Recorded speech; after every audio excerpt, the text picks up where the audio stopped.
अब हम नेक्स्ट देखेंगे इसमें have you observe the effect of oxidation reactions in everyday life.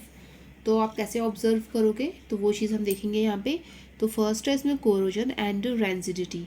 तो कोरोजन में क्या है कि कोरोजन क्या होता है, कोरोजन होता है कि आप कोई आयरन आर्टिकल है, शाइनी होता है जब न्यू होता है, तो उसके बाद आफ्टर सम टाइम वो रेडिश ब्राउन बन जाता है, मतलब पाउडर हो जाता है रेडिश ब्राउन। वो क्यों हो, इसी प्रोसेस को हम रस्टिंग ऑफ आयरन कहते हैं।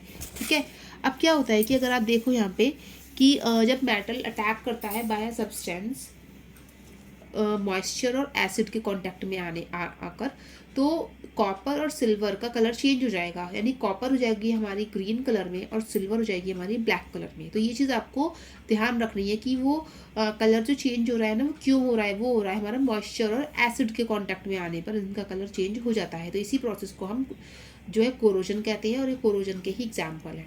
नेक्स्ट है फिर हमारा रेंसिडिटी। रेंसिडिटी होता है जब fat and oil are oxidise हो जाएंगे, है ना। जैसे कि आपने कोई फ्रेश चीज़ बनाई, ठीक है, अब आपने उसको चाहे एयर टाइट कंटेनर में रख दो, चाहे आप फ्रिज में रख दो, तो क्या है वो उसका टेस्ट चेंज हो जाएगा।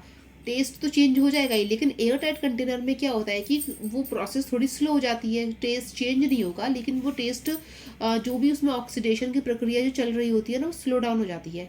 ऐसी जब आप चिप्स वगैरह लेते हो, जो अंकल चिप्स वगैरह लेते हो, उसमें क्या होती है, वो गैस भरी हुई होती है उन पैकेट्स के अंदर। वो गैस होती है हमारी नाइट्रोजन, जो प्रिवेंट करती है ऑक्सीडेशन को जो है बचाती है, जिससे कि उनका स्वाद जो है वो चेंज नहीं होता है। ठीक है, अगर आप चिप्स के पैकेट को खोल दो, खोल कर थोड़े दिन के लिए रख दो, तो उसका स्वाद चेंज हो जाएगा। इसलिए ये जो प्रोसेस, इसी प्रोसेस को हम क्या कहते हैं, रेंसिडिटी कहते हैं। ठीक है गाइस, तो ये आज का टॉपिक था। ये आपका चैप्टर एंड होता है ये। अब कुछ इसमें इंपॉर्टेंट पॉइंट्स हो जाते हैं, ये भी इंपॉर्टेंट है कुछ, जो उसकी ये लास्ट में लिखा हुआ होता है ना, what you have learned.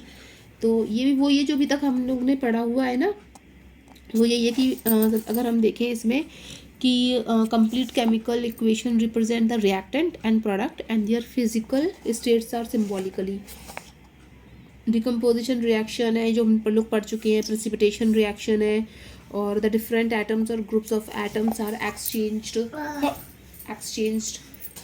In double displacement reactions. ठीक है, तो ये सारी चीज़ें हम लोग पढ़ चुके हैं।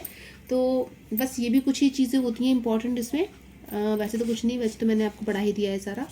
तो ठीक है गाइज, ये यहाँ तक आपका चैप्टर कंप्लीट होता है। अब हम नेक्स्ट चैप्टर जो है इसका, वो है यहाँ पे एसिड एंड बेस। तो हम नेक्स्ट सेशन में हम वो पढ़ेंगे। तो गाइज आप लोग बताइएगा कि सेशन कैसा लगे, लाइक शेयर एंड सब्सक्राइब करिएगा। Thank you.